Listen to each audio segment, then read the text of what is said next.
Assalamualaikum warahmatullahi wabarakatuh. Perkenalkan, nama saya Fitri Aristika Moko dengan NIM 151422118 dari kelas 2 APGSD jurusan Pendidikan Guru Sekolah Dasar Fakultas Ilmu Pendidikan Universitas Negeri Gorontalo. Di sini saya akan menjawab beberapa pertanyaan untuk memenuhi ujian tengah semester mata kuliah Psikologi Pendidikan yang diampuh oleh Ibu Dr. Asmi Ilham SPD MPD.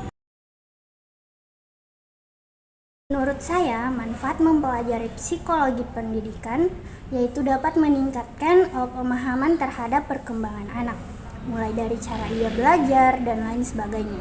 Dengan memahami perkembangan anak, kita sebagai calon guru bisa menentukan metode seperti apa yang nantinya akan diterapkan di dalam kelas dan dapat membantu para siswa mencapai potensi yang maksimal.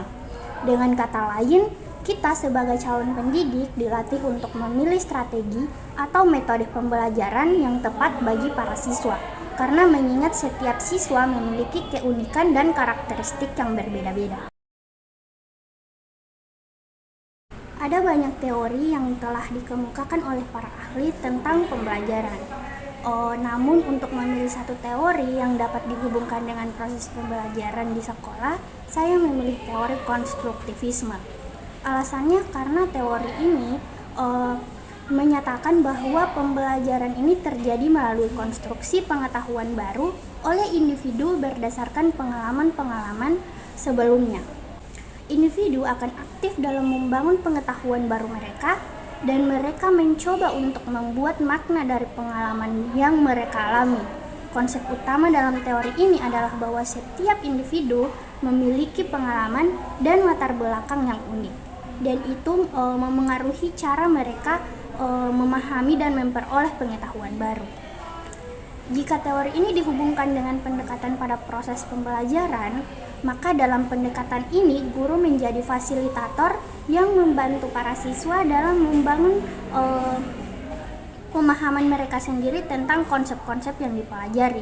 Kita sebagai calon guru dapat memberikan pengalaman-pengalaman belajar yang dapat membantu siswa untuk membangun konsep-konsep yang baru dan menghubungkannya dengan pengalaman sebelumnya. Selain itu, teori konstruktivisme ini juga menekankan pentingnya pembelajaran kolaboratif dan interaksi sosial dalam pembelajaran.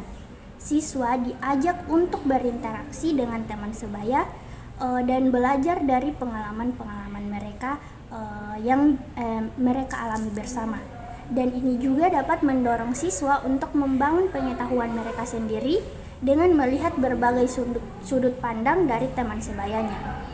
Jadi kesimpulannya, teori konstruktivisme ini memberikan landasan penting untuk pendekatan pembelajaran yang berpusat pada siswa dan pembelajaran yang aktif dan berbasis pengalaman. Untuk jawaban soal yang ketiga, yaitu seperti yang kita ketahui bahwa setiap siswa itu memiliki keunikan dan perbedaan dalam gaya belajar dan gaya berpikir mereka. Sehingga peran guru ini sangat penting dalam menghadapi perbedaan siswa tersebut. Di antaranya yaitu kita sebagai calon guru harus mengenal siswa termasuk gaya belajar dan gaya berpikir mereka. Sebagai calon pendidik, kita mengumpulkan informasi tentang siswa melalui pengamatan dan interaksi dengan mereka. Yang berikut menyesuaikan pembelajaran. Sebagai calon guru, kita harus menyesuaikan metode pembelajaran dan pengajaran mereka agar sesuai dengan gaya belajar siswa.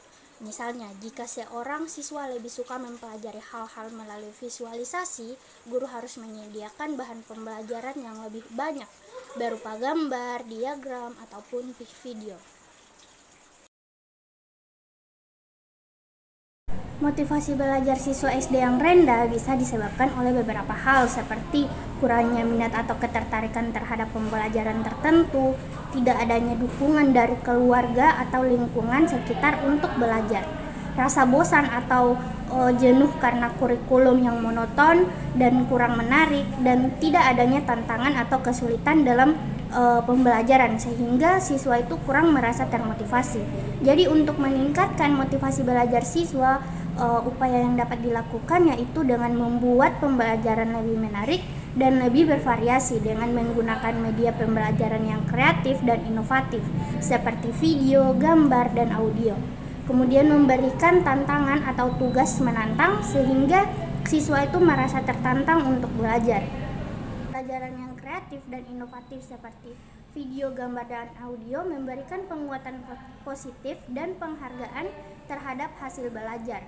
Dan untuk meningkatkan rasa percaya diri siswa, melibatkan orang tua dan lingkungan sekitar untuk mendukung siswa dalam belajar dan memberikan motivasi. Sekian video dari saya. Wassalamualaikum warahmatullahi wabarakatuh.